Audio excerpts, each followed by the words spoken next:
Bonjour.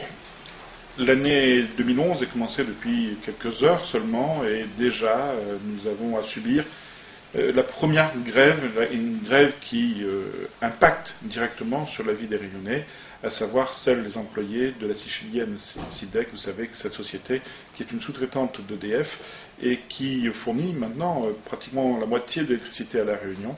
Et quand les employés sont en grève, automatiquement EDF, n'ayant plus de courant, est obligé de procéder à des coupures.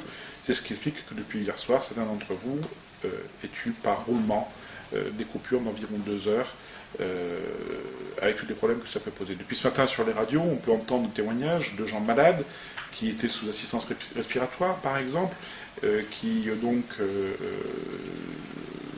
sont passés pour certains près de la mort, d'autres qui ne peuvent plus rentrer chez eux parce que ou le portail électrique ne s'ouvre pas, ou le digicode ne fonctionne pas.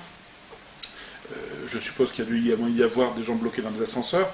Tout cela de façon impromptue, c'est-à-dire qu'en plus on ne prévient pas les gens. Si encore on leur disait que tel secteur va être coupé à telle heure, bon, la gêne serait moindre, mais là vous êtes dans un ascenseur et vous ne voulez pas savoir que dans 2 secondes, eh bien on va couper le courant dans votre secteur. Donc c'est quand même une décision grave, et qui dit décision grave, ben, il faut en face mesurer le pourquoi de cette grève. Or, il s'agit d'employés qui touchent déjà 20% de primes de vie chère et qui demandent, au même titre que les fonctionnaires, disent-ils, de toucher 30% de plus, de façon à arriver à 53% ce que touchent les fonctionnaires aujourd'hui. Alors, il faut savoir que les 30% supplémentaires ne sont pas une véritable prime de vie chère.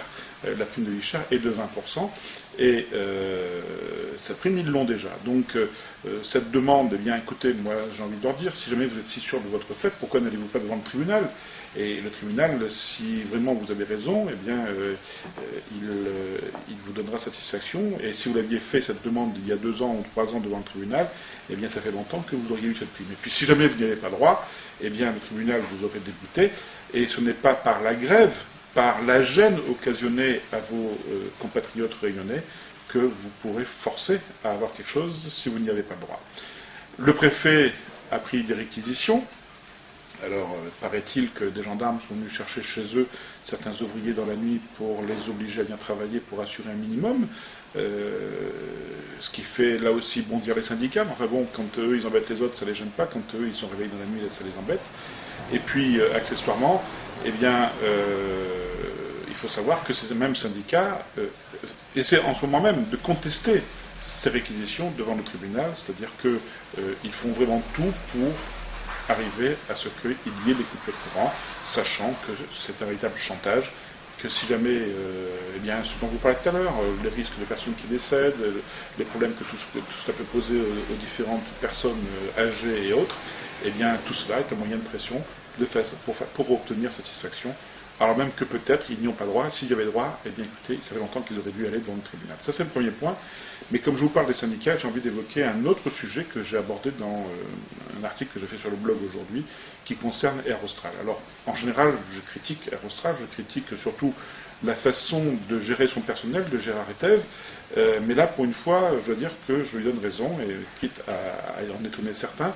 En fait, les faits sont simples. Gérard Ettève est en train actuellement d'essayer de licencier un délégué syndical de la CFDT parce que ce monsieur a récemment été condamné pour escroquerie aux assurances. Il a mis le feu à sa voiture pour toucher la prime. Il faut savoir que ce délégué syndical bénéficiait d'un badge qui lui permet de circuler librement sur le tarmac, sur la piste, d'être au contact des avions. C'est quelque chose d'excessivement dangereux, surtout en temps de vigipirate, comme c'est le cas actuellement, mais bon, en temps normal également. Et donc, avant de recevoir un tel badge, eh bien, il y a une enquête qui est faite sur vous, il faut bien évidemment avoir un casier judiciaire vierge. Ayant été condamné, eh bien, on lui a retiré son badge, mais c'est même pas Air Austral qui l'a retiré, ce sont les forces de police qui lui ont retiré. Et ben, comme un chauffeur de bus qui perdrait son permis de conduire, eh bien là, le badge étant nécessaire absolument pour qu'il puisse cesser son travail, on lui a retiré son badge, il perd son travail.